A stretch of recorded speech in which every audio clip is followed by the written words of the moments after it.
I am Darrell B.J. Gibson Jr., the pastor and servant leader of the Nazareth Missionary Baptist Church in Wagram, North Carolina, and also a second-year, first-term member of the Scotland County Board of Education. These two positions cause me to not only be a leader of our community, but to strive every day to be a good leader. It is my belief that the task of leadership is not to put greatness into people, but rather to elicit the greatness that is already there. During my time of serving as a leader, there are 5 personal qualities that I like to share that I think every good leader must possess. The first of those is that a good leader must have an exemplary character. It is of the utmost importance that a leader is trustworthy to lead others. A leader needs to be trusted and be known to live their life with honesty and integrity among those of whom they lead. I believe a good leader not only talks the talk, but walks the same talk of which they talk. And in doing so, whenever one walks the talk that they talk, they earn the right to have the responsibility of leading others. True authority, which is what every leader has, should not be the authority that is taken from someone, but rather should be that that's born from the respect that is given to them because of their good character and the trustworthiness that a person has. The second that I think a good leader must possess is that of being enthusiastic about the work or cause and also about their role as a leader. If a leader is not enthusiastic or excited about the work that has been assigned to their hands to do, then those who follow will not have that same enthusiasm or excitement. A leader must understand that those who are following them will respond more openly to a person of passion and dedication than to a person who is merely doing a job because it's been assigned to their hands. Leaders need to be able to be a source of not only information but inspiration and to be a motivator towards the required actions or cause of which they are leading. Although the responsibility and roles of a leader may be different than in many instances, the leader needs to be seen to be a part of the team working towards the goal. And I often remind myself as I'm leading those of our church and our community to never ask those that I am leading to do anything I'm not willing to do. In other words, I have to put my hands to the work as well. This type leader is not afraid to roll up their sleeves and get dirty.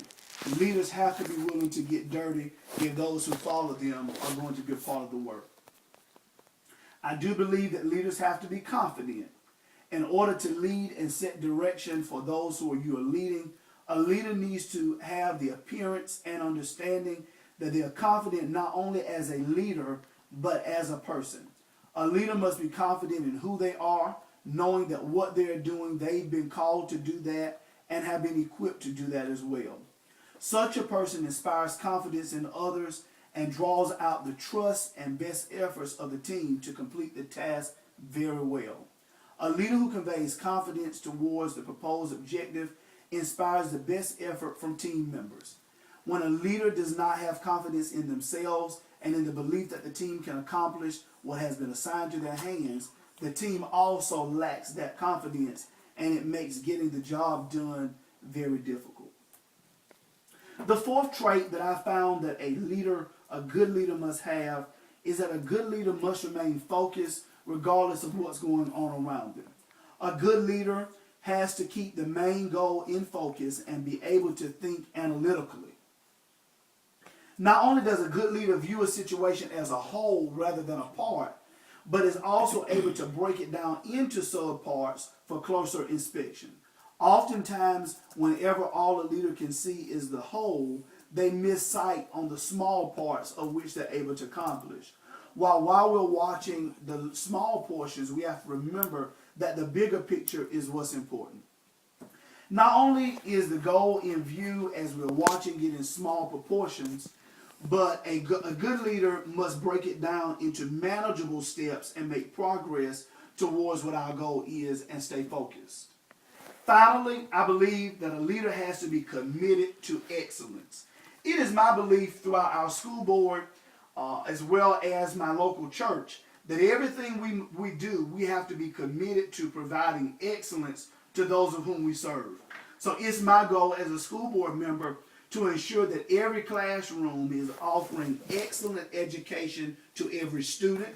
It is also my goal as a leader of the church to ensure that everything that our ministry does is done with a spirit of excellence.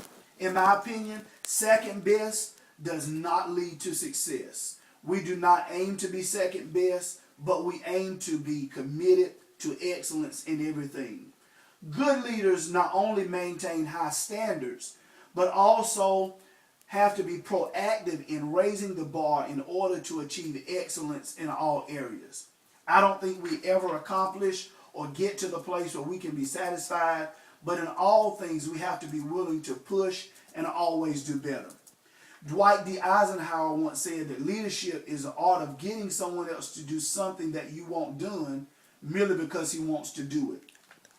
If a person has a desire to do things with a spirit of excellence, and a leader is committed to excellence and holds not only him or herself, but those whom are following them to this goal of excellence, then excellence